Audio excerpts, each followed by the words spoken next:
Hi, I'm Abdullah Samir, and I'm going to be responding to Muhammad Hijab, the wife beating verse explained, where he justifies and explains why he thinks chapter 4, verse 34 of the Quran actually makes sense. I mean, it's not an argument against the religion, because all we're doing is, from a philosophical perspective, we're using our socially constructed 21st century Western norms and we're pitting them against the biblical, the Quranic, or whatever narrative. And what that is, it actually constitutes a fallacy called the fallacy of presentism. The fallacy of presentism is using present ideas of the 21st century narrative to try and actually disprove other things which are moral based. Well, that's actually anachronistic. In other words, you're using a present idea to superimpose it on a, let's say, a previous society or whatever it is.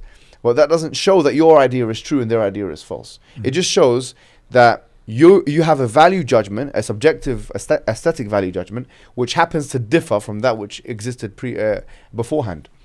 But I thought the Quran is a document for all times that teaches us how to live our lives all the way from the 7th century until now.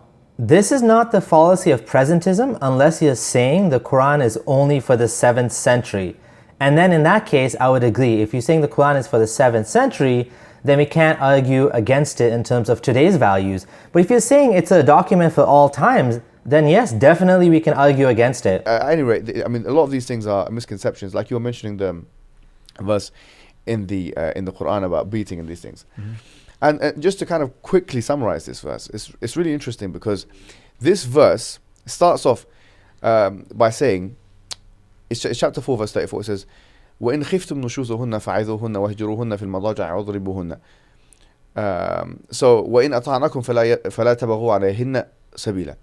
Allah subhanahu wa ta'ala says, if you fear their nushuz, i.e. your wives, nushuz is rebellion, and it can take different forms. Now, the first thing I would say to someone who's asking this question is this, as follows, really. I mean, I would say to someone, let's say, for example, who is, I'm not going to say a feminist, or someone who believes in women's rights, anyone. I'm not sure who these people are who you are saying who believe in women's rights. I thought all of us believe in women's rights. It sounds like he's implying that it's only feminists that believe in women's rights. Notice how he keeps mentioning the word feminist. This is not the case. All of us believe in women's rights, in children's rights, in humans' rights, the right to determinism, the right to freedom, the right to not be discriminated against, the right to live your life, the right to not be beaten or abused. Right? Say to them, do you believe that in all cases, a man, a husband, can never touch a woman against her will?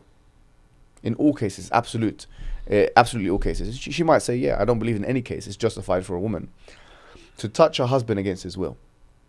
A husband to touch her wife against her will in any physical way. So I say, okay, fine. What if she's killing the child or endangering the child's health in a dramatic way?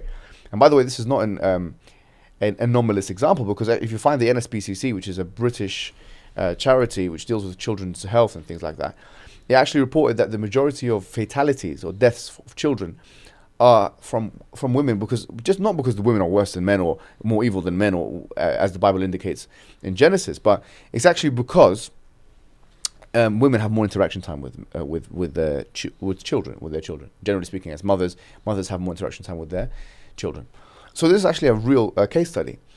If we see a mother, because we're here looking at the philosophical or epistemological roots, if you see a mother, if a husband sees his wife abusing the child, is he allowed to intervene and physically touch a woman against her will?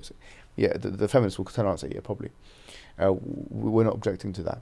Say, fine. So now we have to understand that we've broken the original thing that we've said, because originally we said that absolutely no, there is no case in which a man can touch a woman against her will. So, but then the woman will say, okay, well, but that's an exceptional circumstance. We say, all right. So you're saying in certain exceptional circumstances, husbands can touch a woman physically against her will. That's very interesting. Say if she's hitting him, she's attacking him in a violent way which could cause harm, because women, despite popular stereotypical understanding, might be weaker than men physically, but they're not completely incapable of hurting a man. So say for example she grabs a weapon, or she physically tries to attack him, is he allowed to defend himself and physically touch her against her will in that context? So let's say a fair-minded feminist will say, yeah, okay, he can do as much as it needs, as he needs in order to get her off him. So I would say that if that is the case, then we've agreed already. This is a bad example. When it comes to preserving the moral sphere, sometimes we do need to jump in and we do need to take action. However, when it comes to the Quran is saying a man can beat his wife if he fears nushuz from her. But she's not harming anyone by doing nushuz. Why does she need to be beaten? How does this justify, just for rebellion, beating your wife? This is not a good analogy at all. She's not endangering your life. She's not hurting you. She's not threatening you in any way. You simply fear nushuz and you beat her. And then say, why is that? Why have we agreed? So, well, the reason why we've agreed is actually because this verse is not telling a man how to beat up his wife. It's not. In fact, the Prophet explicitly told us in a hadith in Tirmidhi, لا تضربوا إماء الله. Do not hit the women's servants of Allah. Do not hit them. So if anyone says, okay, well, Islam's normative position is to go and hit the wives to discipline them or something, this is against the Quranic and Islamic or hadith narrative. To me, it sounds like the two primary sources of Islam just contradicted themselves. The Quran says, in no unclear terms, if you fear nushuz from your wife, you can beat her. Then in a hadith recorded and narrated some 200 years later, Muhammad is recorded to have said, don't beat your wives. Does that not sound like a contradiction to you? This verse is not telling a man how to hit or beat up his wife. This is telling how a man or a husband how to defend himself against his wife. Wait, what? Defend himself? This rule is for him to defend himself? Wow, that's epic trolling. Saying that, a verse in the Quran that allows you to beat your wife is actually the man defending himself. That's too funny. Because the thing is, the nature of man is that a man is prone to, in a more biological, predetermined way, to a kind of aggressive behavior. So this Quranic injunction, these 3 steps, warn, abstain from sexual intercourse, and then you can apply daraba, which we can explain later on, or I've already explained in a couple of videos of mine, which maybe I don't want to descope this discussion. Then you can do this, right? So someone might argue then, how comes it's not mentioned, this word is not mentioned in relation to women? I would say actually it is mentioned in relation to women, the same word. In chapter 4, I think verse 126 or 128, it says, وإن امرأة خافت من بعلها نشوزا أو إعراضا فلا جناح عليهما أن يصلح بينهما صلحا وصلح خير. It says that if a woman fears from her husband nushuz or i'rad. I'rad means being neglected. So there's 2 things. Whereas in the verse in 434, there's only one thing that was mentioned, which was nushuz, which was rebellion. Here there are 2 things that are mentioned. Then she can start a reconciliation with her husband. Yes, in both cases it should be reconciliation. Please scratch out chapter 4, verse 34 from the Quran. And she actually has a right at any point to go to a qadi. She has a right to or a judge. If there's actually any damage done to her, she can get a divorce instantaneously. Any actual physical damage. We're not talking about, something which is not substantive, or something which is not real, or whatever it may be, or he hurt her when he was rolling in the bed when he was sleeping or something like this. No, we're talking about some serious stuff. Then at any point, she could actually start a reconciliation process. She could start a case against him. Rolling around in his bed hurting his wife? Yo, I don't know what kind of rolling around is going around in your bed, but I never hurt my wife by rolling around. It's good to know she can start the case against him. The first question the Sheikh will ask is, was he just rolling around in the bed, or did he actually hurt you? Kidding aside, see how she has to go and petition a male qadi, a judge, in order to get a divorce, but a man can simply utter talaq, wait 90 days, and then she is divorced? Or in the other case where he had already uttered talaq in 2 separate instances. For example, maybe a month ago they had a fight and he divorced her and then he made up with her. And maybe before that, a year before that, he had said talaq or divorce and they had made up. So he has already divorced her twice now.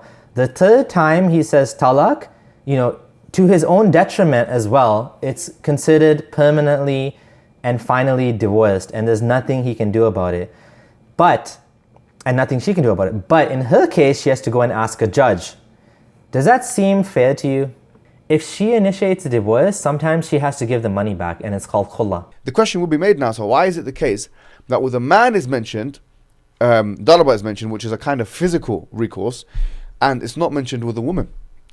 The answer is because men are physically more prone to violence, and so there needed to be some kind of refining or a cap put on what a man's normative or default position would otherwise be anyways. And number two is because if that same injunction was used for a woman, it would put her in a disadvantageous position, because actually if a woman initiates something physical with a man and the man responds in what he would in many cases perceive as self-defense, then she'd be put in a disadvantageous position in which he can harm her physically. So why allow hitting women at all? If men are prone to violence, shouldn't the Quran be tempering their attitudes by saying you should not hit women instead of allowing it in some cases? We should expect more from Allah. If this was from the creator of the universe, He shouldn't be allowing men to hit women. Violence is not acceptable or justified. Because the Quran, the hadith says of the Prophet, إِنَّمَا النِّسَاءُ شَقَائِقُ الرِّجَالِ, that certainly men are equal to women. By the way, the scholars say that this means equal. It means that they're twins or whatever, but it also means equal. إِنَّمَا النِّسَاءُ شَقَائِقُ الرِّجَالِ. Generally speaking, we believe in the general equality. But there are certain situations, where we believe that actually a man has a certain right over a woman, and a woman sometimes has a certain right over a man, like in the custody of children, like as mothers, she's 3 times more important than the man, like in mahr, which is a dowry, like in many cases in divorce, she can preoccupy the house he lives in for 3 months. It's his house, but she has to stay there. There's so many things we can actually list that a woman has a right over a man in, and the opposite is also true in Islam. So there are some exceptional circumstances. All in all, Orthodox Islam greatly disadvantages women. Check out my article, Divorce in Islam, for a detailed analysis of how unfair and how one-sided Islamic law is in this matter. For example, the Quran allows a man to simply say talaq and wait 90 days and then the woman is divorced. And by the way, this is not even against Western society, because frankly, Western civilization has made exceptions for women in certain things. Maternity leave, the army. There's been so many drafts for men to go to the army. There's no all-women draft in the history of America, really. But there's been all-women armies. So there's so many things here we can say. But the point is, in a nutshell, a lot of these misconceptions is because they're approaching the Quran with their lenses, right? And if they want to have a genuine understanding of the Quran, they have to understand the Quran from what it's telling us rather than what we're trying to superimpose on it. I believe Western civilization should be about equal rights for both men and women. Both should have the rights to divorce, both should have the rights to inherit. Both of them should have equal rights not to be beaten, not to be abused. The laws of Islam were born in a time and place where they may have made some sense, but in today's world, they definitely do not. The Quran is not the word of God. It does not show you the best way to treat your wives or the best way to live as a human being. It is the words of Muhammad. Thanks for watching. Please check out my blog at abdullahsamir.com. Please subscribe to be notified for the next video that's coming out. And stay tuned, keep in touch, leave a comment, let me know what you think. Take care, bye.